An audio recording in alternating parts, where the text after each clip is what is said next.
ప్రవళిక. నేను 10వ తరగతి చదువుతున్నాను. గౌరవనీయులైన ప్రధాన ఉపాధ్యాయులకి, ఉపాధ్యాయ బృందానికి, ఇక్కడికి విచ్చేసిన అతిథులకు, పెద్దలకు, నాతోటి విద్యార్థులకు స్వాతంత్ర దినోత్సవ శుభాకాంక్షలు.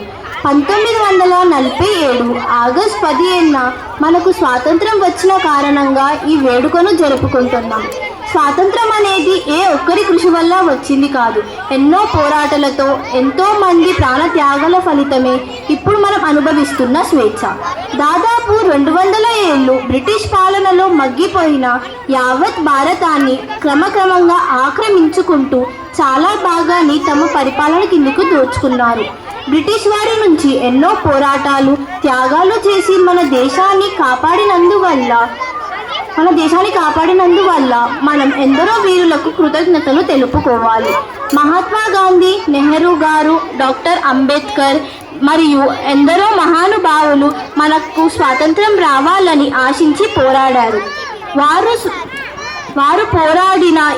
వారు సాధించిన ఈ స్వాతంత్రతను ప్రతి ఒక్కరూ ఆనందించాలని, ఆదరించాలని కోరుకుంటూ నాకు ఈ అవకాశం ఇచ్చిన అందరికీ నా హృదయపూర్వక ధన్యవాదములు. జై హింద్, జై భారత్.